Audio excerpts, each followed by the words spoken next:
Timely discussion this time of year as we're headed into the holidays, and we've brought in some familiar friends that we've had on the show before. Tonight we are joined in the studio by Dalton Blazek, Yes, sir. all right, Director of Wilderness and Experiential, Yes, sir. and also a pastor, and he works over at Hidden Oaks, Yes. Yes, sir. and a plethora of experience with addictions and recovery. Yes, sir. Yeah. Hands-on experience, first-hand experience, been there, seen it, lived it myself. So Yeah. And we have Dr. LaFonya Jones-Hines back in the house.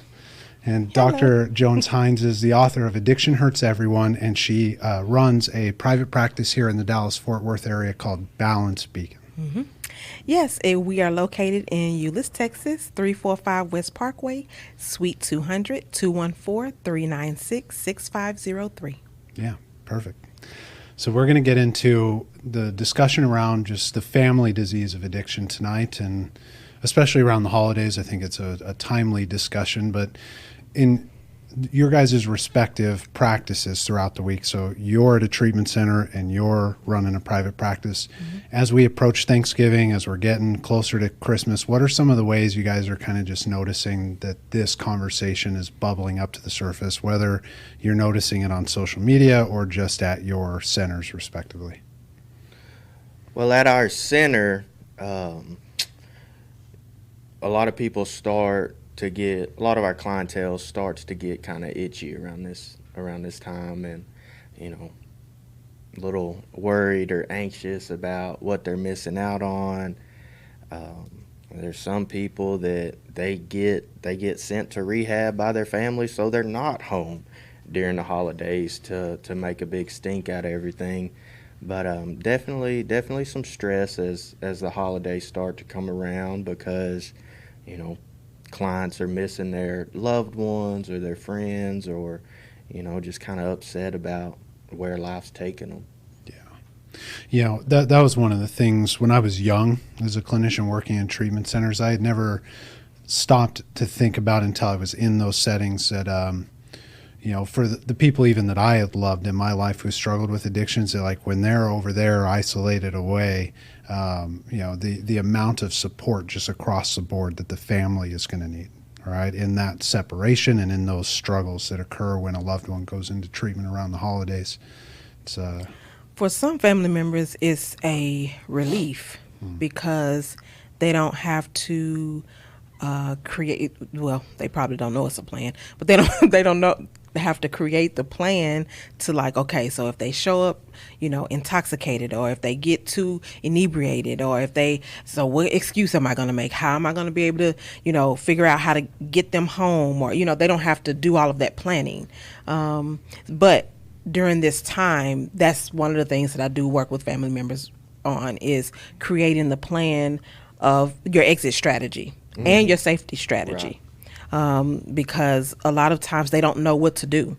They don't know what's acceptable. They don't know what boundary to put in place. They don't know that they can drive two separate cars. Yeah. They don't realize that that's a thing. We can take two cars. Yeah. And they don't realize that they can just leave them. If you don't want to be embarrassed, if you don't want to watch them go down, continue to go further down into their addiction, leave. And it's almost like once you give them permission to do it, then it's like that light bulb comes on, like, why didn't I ever do that before? Yeah. I don't know. Yeah. And here's what I love about this discussion tonight with you both in the room is you work predominantly with the friends and family members of alcoholics, and you are boots on the ground working with the addicts in treatment. And so as we go, we can just see how that discussion unfolds so that the viewers can see this is a holistic treatment that we're always trying to achieve with recovery, and everyone's affected. All right. So, maybe what we can start with is in our respective ways, maybe describe a little bit for those who maybe don't have any idea of just the addiction process. And then we can come over here and you can explain like what's going on for the family member. Okay. Yeah. The addiction process itself or the rehab part of it. Why don't we start a little bit with like kind of some of the key factors that somebody might be struggling with in addiction, like around the obsessions, compulsions, and leading into recovery. So if you're drinking or drugging is having any negative effects on your life, but the consequences aren't enough for you to change, you need to look at yourself and evaluate whether you have a problem or not. If you're getting hit with negative consequences, bad consequences, but you're like, oh, it's going to be all right. You mentioned isolation earlier. When you find yourself isolating, not just having a beer at dinner, not just having wine with your wife, but when you start isolating and drinking, or finding a reason to leave the house, finding a reason to get away from the kids, get away from the family so you can go do what you need to do, and it just takes over your life, and it becomes something. You're missing work, you're leaving work early. Most people, by the time they come see me, they ain't got a job anymore because it's just taking control of every part of their life. Yeah. May I add something? Absolutely. So one of the examples that I give to like my male clients that are dealing or struggling with some sort of addiction, specifically alcohol and or drugs, I asked them, if someone were to break in your house and you were inebriated or intoxicated, would you be able to protect your family? And of course, That's a good question. Yeah. yes. And they always say that. Mm-hmm. That's exactly what they say. That's a good question. And I don't think I can. Right. So, sir, go to rehab. Yeah. Because even coming to see me in a private practice and they're still active in their addiction, I don't usually see people still active in their addiction because we already know detoxing can be dangerous. So I tell them you at least need to go to rehab in order for you to get some sort of medical assistance to detox, just in case. And they always say, well, I've detoxed and, did all of this at home before. We don't know which time. We don't know which time. I don't know how much you've been using. I don't know what you've been using. You need to go to rehab because I don't want that on my conscience or my hands, or I don't want that to be said that I didn't tell you need to go to treatment. Yeah. So I always encourage. Yeah, yeah, because detoxing at home can be so dangerous, especially with things like alcohol or heroin or fentanyl, things like that. Go DT, seizures, all that stuff. So that's why there's different levels of care in our profession, because somebody in active use, it's hard for them to just go see somebody at an office and then get in the car and drive past the liquor store on their way home. They got to sometimes they need to be in that kind of secluded, safe bubble where we're shielding them from the temptation. Now, when they get out, they got to go back to those places. Some people can't just pick up and move across country to a sober living. So they got to go back to their apartment and drive past that liquor store, drive past the drug house every day. And hopefully, by the time they have to do that, they have 30, 60, 90 days sober where they've, built up a toolbox and they're ready to deal with that type of stuff. Which is also where we come in play, Right. because after they finish in treatment, then we suggest they have a continuing care plan, which should include people like myself and Alan, for them to have scheduled weekly sessions.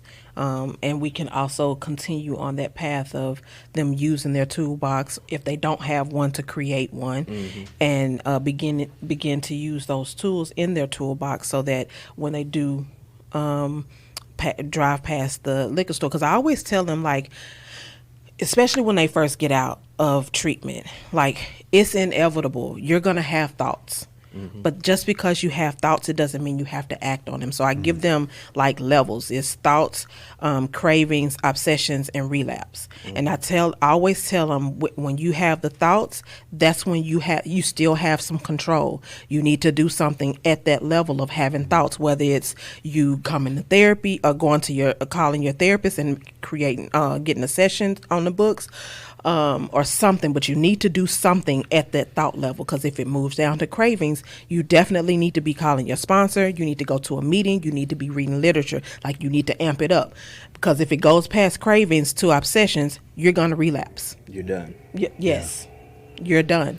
And I always tell them about the 5 Alive, the AM meditation, going to a meeting, calling your sponsor, calling someone else in the program, or reading literature, and PM meditation. I always tell them about that, because that gives them some sort of guideline of what they need to be doing at those different thoughts, cravings, obsessions, and relapse. You need to go back to treatment, but so that it can prevent them from getting to obsessions. Because I tell them, once if they get to obsessions, you lose your choice, because now you're already trying to figure it out. You've already relapsed here. Yeah, addicted brain's taking back over control at that point. Yeah, 5 Alive. That's nice. I like that. Yeah, I learned it when I was working at a rehab.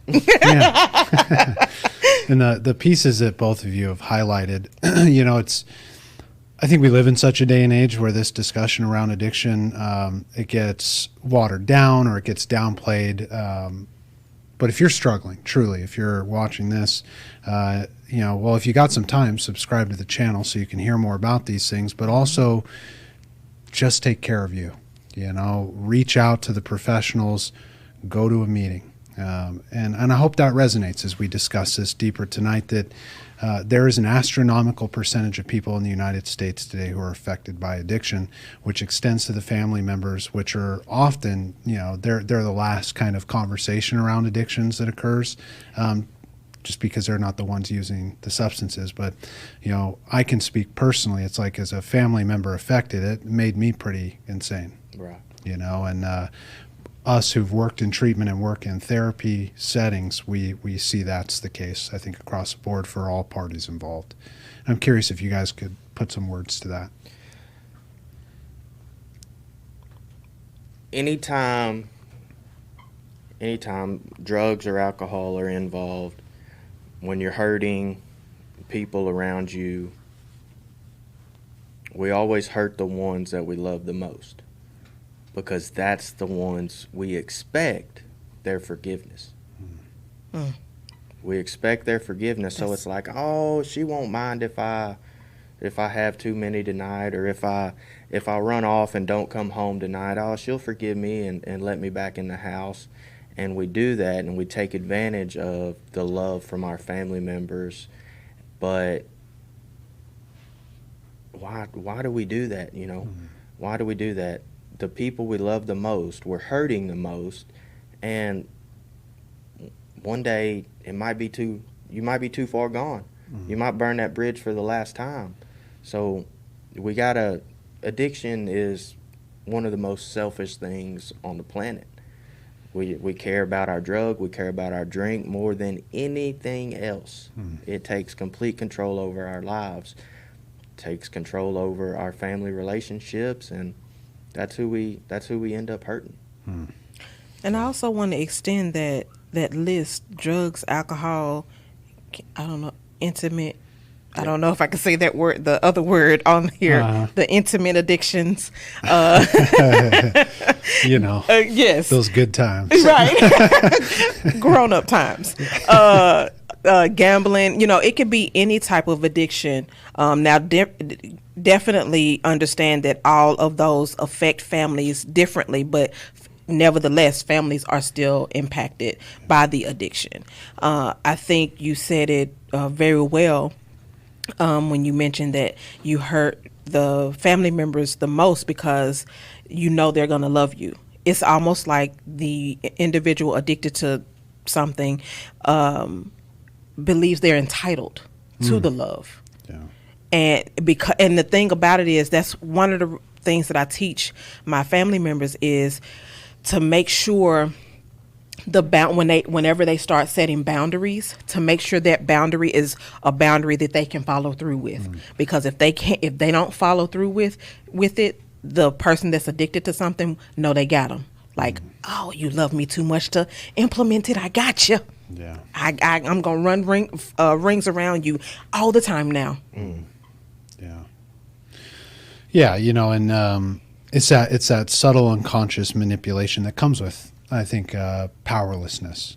All right, if we bring kind of that aspect that you both are touching on of like the grace around how much we're affected by this and how much our family members are, it's there are those subtle degrees of manipulation that occur and the subtle degrees of the lack of accountability that become increasingly more apparent. And really, it's like one of the best ways I've ever heard it put was, without support, this only gets worse. It never gets better.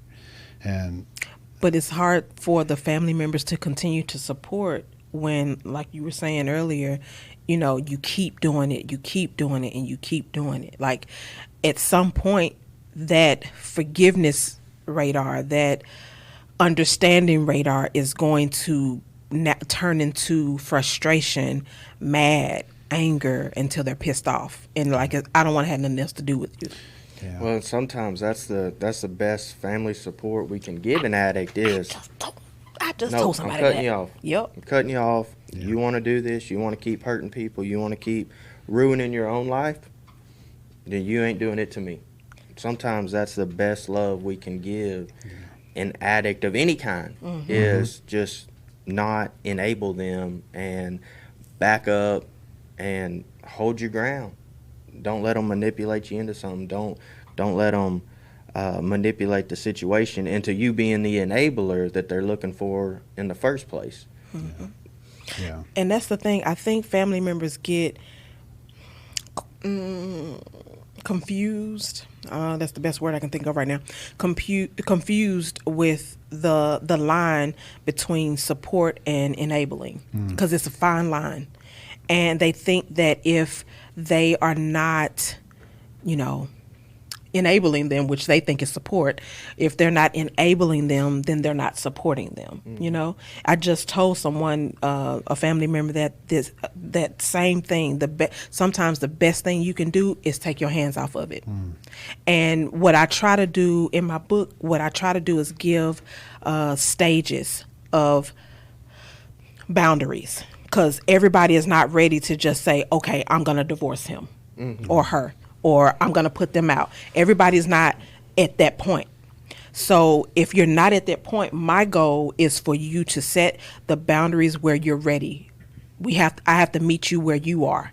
So the boundaries that you're ready to set and ready to follow through, that's where we're going to start. And we're going to keep going up, and keep going up until whatever your end decision is going to be. If it's to leave, then it's to leave. But you have the courage to be able to do it. If it's to divorce, then you divorce. But you have the courage to be able to do it. Yeah. Because now you've taken the stages that you needed to do to practice setting those boundaries. Yeah.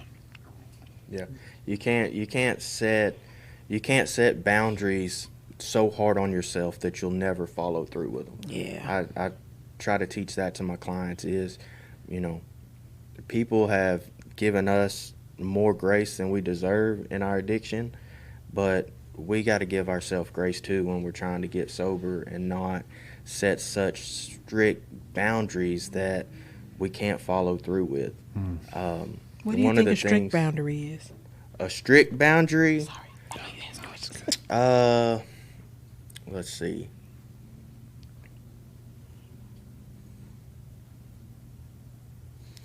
A strict boundary.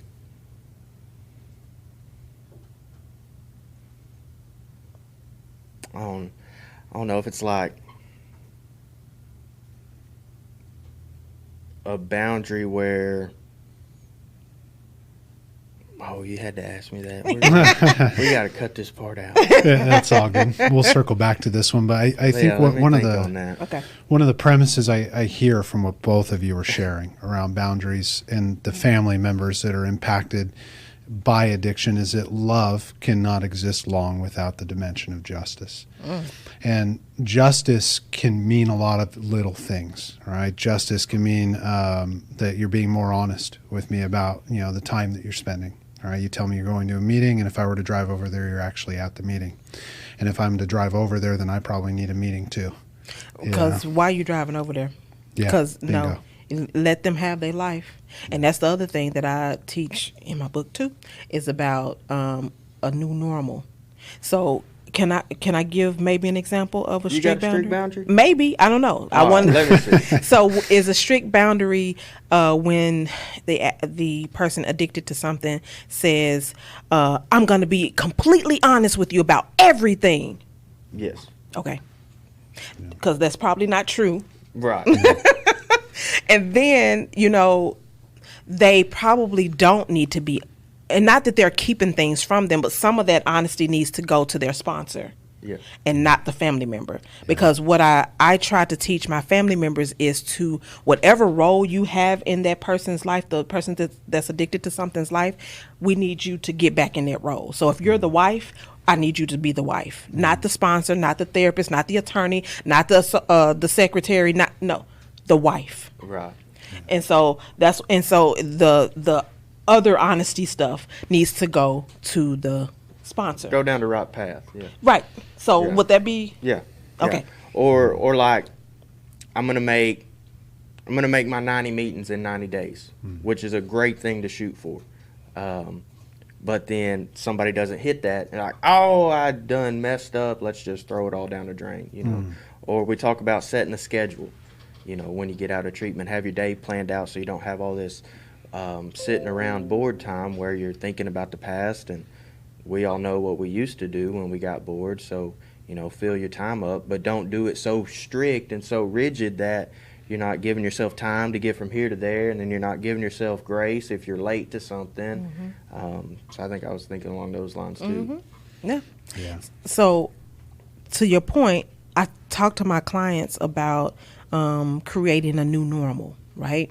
So when the person addicted to something comes out of treatment, they have created a new normal because usually they do the 5 Alive. They go to meetings, they have AM prayer, they read literature, they talk to a sponsor, they and do PM prayer or meditation, whatever one. So the family members have to also do the same thing.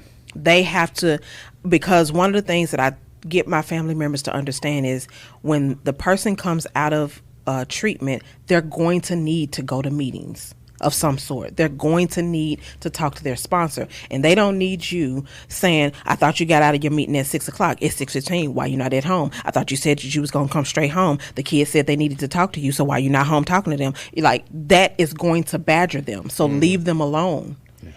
And let them be in their treatment. So if you feel like you got to go down that line of treatment, you need to call your therapist and schedule an appointment. You need to go to Al-Anon. You need to have some self-help books, preferably Addiction Hurts Everyone. Right. So that you can start reading what you need to read to help you to get through that time of anxiety. Because the thing about it is, family members are going to still have that anxiety when they get out of treatment. When they say that they're going to a meeting, are they really going to a meeting? I don't believe they're going to a meeting. They're going to have those triggers, which is fine and normal for them, Yeah. The unresolved resentments. Yeah. Yes. And which is going to naturally, right, lead to, the vicious cycle of expectations, which is going to make you anxious and more resentful, right? Because, until anybody in the family disease of addiction gets recovery, true recovery, and that can look like a lot of different things, which we can get into and has already been touched on tonight in different ways. Nothing changes, right? We know the old adage, nothing changes if nothing changes. And so, it really becomes apparent that once you've gone to treatment, you have to start taking action, right? And especially when you step out those doors. And we talked a little bit about that last time. If you got this nice environment, but once you step outside of that nice, quiet environment, the world hits. Yeah, that's why you got to spend your time in treatment. At our facility, it's not just one way. We believe that there are many, many ways to recover. You got to find out what works best for you. If I just throw an AA book at you in the morning and say, hey, here, read this, I'll see you tonight. If you do that for 30 days, or NA, Refuge Recovery, Celebrate Recovery, Smart Recovery, whichever one. If I just force you to do something, but if you're not going to do it when you get home and continue practicing, then what are we doing? You got to pick up on something in your treatment facility that you're going to continue when you get out with your private practice, with your outpatient office, wherever you go. Yeah, and then be gentle. You know, we're back and forth talking to each other and talking to the crowd today, but it's like you got to be gentle with yourself and with others. Because the big thing when I'm working with 12-steppers, right, because that's kind of my background and niche, is don't start beating everybody over the head with the good news. Right? Just stay focused on your program. Stay focused on your spiritual growth. Stay focused on your sobriety. And the same is true for the family members, because that's probably the bulk that I work with as well. That's why you and I have clicked so well, is stay out of their business. All right? You got no business in their business. That's another adult. And it comes back to dignity, right? Showing each other the dignity. And if we're going to be involved in each other's life, that if there's not that justice of like letting you stand in your dignity while I stand in mine, well, that causes conflict and problems. And we just know when we stay out of those realms of confronting each other in those ways of like, well, why'd you do it this way? All right. Things are much calmer, and people are much more willing to open up and talk to you when that's the case too. Well, and I think that's one of the things the family members have to understand is that when the person that's addicted to something go to treatment, they get 7, 14, 21, 28, 30 days, and I think now 60, maybe even 90 days of treatment. So when they come home, they have the mindset of being in recovery and being in therapy, and now they're able to use the jargon, but you don't as the family member. And so it's going to irritate them to death that they now can speak all this, oh, now that you done been to treatment, oh, you think you better than everybody. Well, I hope so. And if you go to treatment too, you would be right there on the same level. But that's the thing. A lot of times family members don't think that, excuse me, that it's impacted them the way it really has. And now instead of the person that was addicted to something using them as a punching bag, now you're using them as a punching bag. And that's not fair to either of you, because now what's going to happen is the toxic environment is still there. Yeah. One of the things I touched on in a group with my clients today was you're not as smart as you think you are. So even when you're in treatment for the average day is 30 days. Let's say even when you're in treatment for 30 days, when you get out, when you go home, everybody sitting around that table or sitting on that couch at home is thinking about everything you've done the last 10 years. They're not thinking about what you've been doing the last 30 days as much.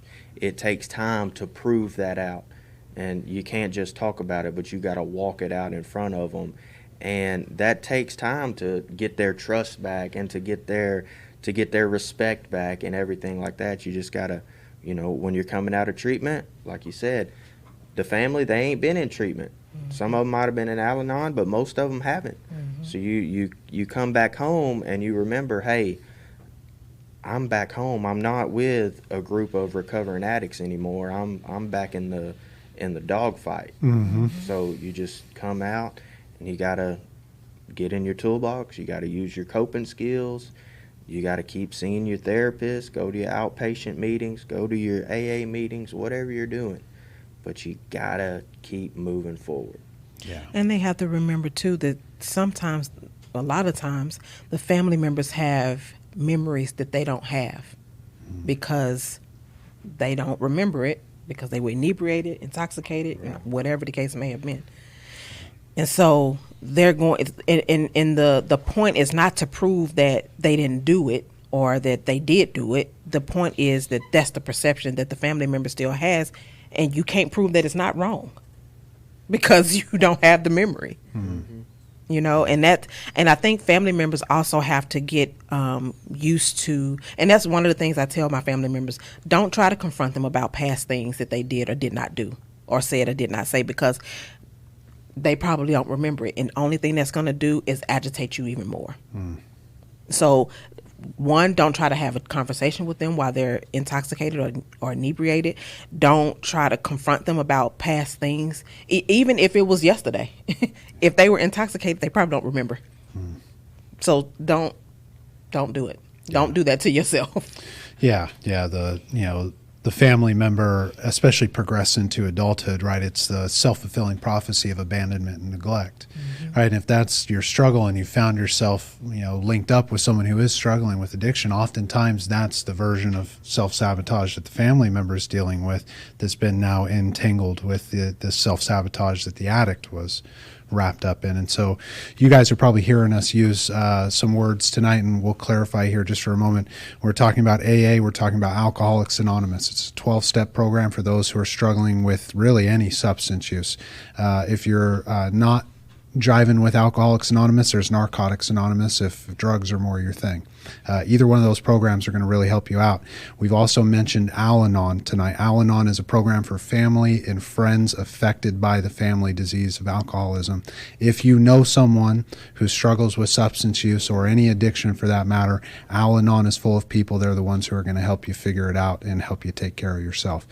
If there's anything you take from what the wonderful professionals are sharing here tonight, it's my hope that if you are struggling tonight, that you find those programs and that you find the treatment that you need. We know that if you're in the community here in the Dallas-Fort Worth area, we would recommend Hidden Oaks absolutely as a treatment center if you're struggling with substances. And if you're struggling with substances after treatment or you're a friend or a family, we recommend Balance Beacon. You are not alone. I'll shut up on that for a moment, but to get back into this, the family disease of addiction is isolation at its finest. And we were already touching on a little bit of that earlier, but isn't it interesting that we live in an age where we're so connected?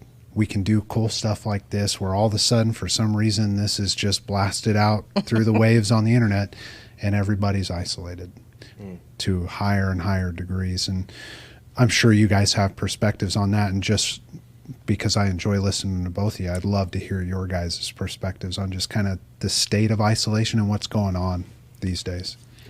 Well, I think for family members, they isolate because it's embarrassing. They don't want people to know that that's something that they're struggling with in their family. They don't, and, depending on the dynamics of their family, they may be trying to keep up an image of perfection, or, that they are the mess up of the family. It's a lot of reasons why family members stay in isolation and sometimes it's not that. They're isolated because the person that's addicted to something has set a boundary to not say anything about it. Why you telling my mom about what I did?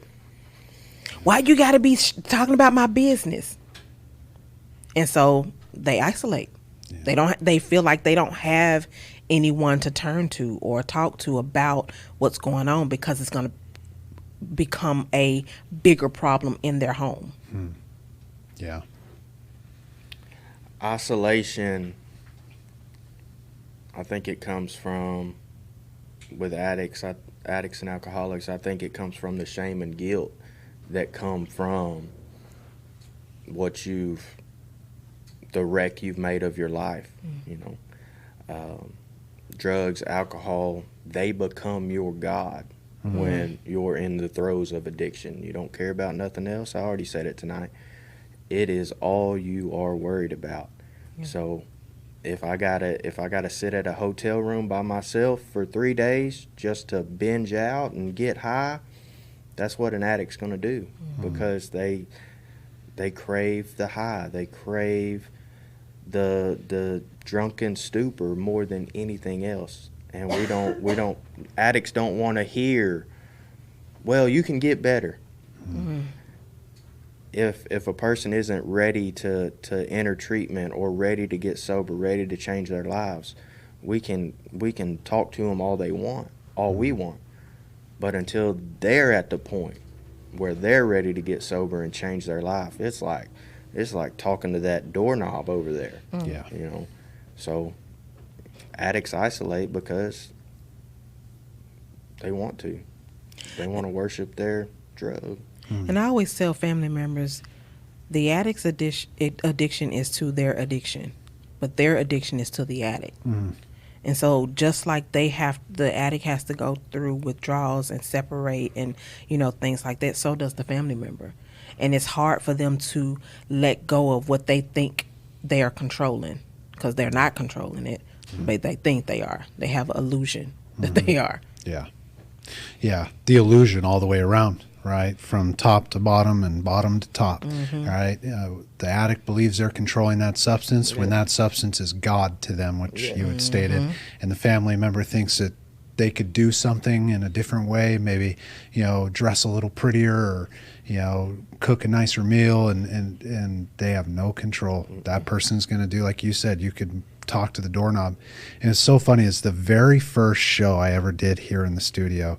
I was talking about the family disease of addiction when we were over in the other studio, and we got a caller, and that was the conversation that we were having. And so we have a lot of individuals who watch this show week to week, and when these topics come up, I think it's so important that we're touching on this aspect of no one's going to change until they have decided for themselves, purely and only themselves, that they need and want to do better. And then we get into the phase of, any traditional conversation of recovery, which is we have to be willing to change everything. Right. Truly. That's all you got to change is everything. Yeah, that's it. Yeah. That's it. Yeah, it's not a struggle that we would envy, right? But as human beings, we all have our afflictions. And I've been talking with a few people this week about this, especially when these things start to hit around the holidays, of everybody's struggling with something. But a true mark of mental health, all right, the big umbrella term we talk about is when you see someone who has a level of willingness to make the changes in their life when something isn't going right. Sometimes people can do that real quick. Other times they need, like you were saying earlier, they need time to do that. They need levels to build themselves up in their confidence. But the true marker, if you are wondering out there and following along, is to be able to position yourself to make those changes and for it to be observable by others without you having to go tell them. Right. Yeah. And I think the evidence of that is you being in an environment that feels less chaotic. Because one of the things that both the person that's addicted to a substance and the family member get used to is chaos. And so now they have to weather the storm and not allow the chaos to be so missed that they try to drudge it up again. And because that chaos is what's going to keep both of them unhealthy. Or the need for the chaos. Yeah. It's unconscious a lot of times, and that's what makes it tricky. Like, how do I get to the bottom of something that I was taught that I don't remember I was taught? It's like, well, I suppose it's a lot of what we've been talking about tonight, of just get real honest with yourself of whether or not you're in distress and where that distress is coming from and the ways that you're impacting other people. That's a good start. It's a real good start. Well, self-sabotage, when people get out of treatment, everything's going good. Like you said, they're used to the chaos being around. Everything's going good. Oh no, let me get in a fight. Let me, the family's over for dinner. Let me throw something. Let me break something so I can get everybody riled up because everything's going too good. I've heard that from so many people. I've said it myself. Everything's going too good. Something's going to mess up at some point. So if I mess it up, at least I know it's coming and I won't be blindsided by it. Addicts and family members are so used to that chaos and turmoil all the time. A lot of times they self-implode just to do it themselves and not be blindsided. Yeah, which brings us back to the cornerstone that every family member is afflicted with, which is the willfulness and the control. All right. If I'm afraid that things are going to go wrong and I tell myself, well, I might as well be the one to make it go wrong, I'm one step closer again to my insanity. All right. And the whole thing spiraling and the house of cards falling. And we know that this is the nature of addiction. Willfulness. I'm going to do this my way. It's like, well, let's run an experiment, try a new way. All right. I'll always get asked a question like, well, how long, should I be going to meetings? I don't know. Let's try at least as long as you tried the other way, Yeah, I love it. Why not? That's a great answer. Yeah. You got one life. Give it a shot. Yeah. Yeah. I teach the wilderness survival course at Hidden Oaks. We start fires, learn how to start fires. We do fishing, purifying water, building shelters, all that type of stuff. And sometimes it'll be raining, or it'll be windy, or it'll get cold out. And I have clients, I don't know if I can make it out today, Dalton. It's like, oh, really? You can't make it out to therapy. Well, it didn't stop you from walking 2 miles in the rain when you was going to get your fix. Mm-hmm. So yeah, kind of like you're saying, you got to put as much effort into recovery as you did into your other lifestyle. You got to be willing to do that, willing to change everything. Yeah. I don't know. I don't understand why people, and that's just whether it's addiction or just mental health, why people don't put as much effort to be whole and to be healed as they do to being active in their addiction or active in their mental health diagnoses of whatever that may be, whether it's the symptoms of depression, the symptoms of anxiety. And granted, I know some people may say, well, I don't choose to but are you choosing to be healthy? Are you choosing? Because a lot of times for depression, a lot of times people think that the opposite of depression is happiness, and it's not. It's behavior. You have to do something to help to decrease those symptoms. And we don't, and I think people just think it's just easier to just give in to the symptoms. Yeah, I think that's what it is. I think people don't want to flip that switch just because it's harder, and it's not our first nature. Our first nature is selfishness. What can I do for me? Well, if I got to work on myself to be better for other people as well as myself, well, that really ain't for me. So it's just harder. Yeah, you both have kind of touched on what's making me think of every behavior is a presentation for some unresolved pain. All right, and we can start to leverage that, right, so that our behaviors now are more associated with resolved pain, which inevitably, when you know it, is typically always associated with being of service to your fellow, right? The people in your community. And that's observable since the beginning of time. It's like every religious text talks about that, every spiritual philosopher talks about that, every recovery program talks about it. There's your cornerstone. It's like, if I'm going to sabotage, it's most likely typically to do with unresolved problems I don't want to look at. And the paradox of that is exactly what you were saying. Like, well, what can I do for myself? Well, the best thing to do for yourself would be to sit in that pain, but that's going to take time, right? In order for you to even identify, call it by its right name, sit with it without trying to rush through it. And you may not know how to do that, but you do know how to get loaded, right? Or you do know how to beat up the alcoholic, and you know how to do it real good. Yeah, that idea of sitting with your own pain is very, very uncomfortable. And for a lot of people, they don't even think of doing that because it's healthy. That's the healthy thing to do. But that's not what goes in our mind. Our mind goes to the most unhealthy thing. Because a lot of times with addiction, they think that the thing that they're addicted to is the answer, and it's not. It's you dealing with those things that you haven't been dealing with: the pain, the emotions, the hurt, the trauma. That's what's the healthy. So you have created a unhealthy solution and think that's the gospel, and it's not. Were you going to add anything to that? I was just going to say one of our alumni at Hidden Oaks came up with this quote, or she might have got it from somebody else, but it was feel it, sit with it, let it go. Feel it, sit with it, and let it go. We don't know how much time is in between the feel it and the let it go part. That sit with it, that could be a minute.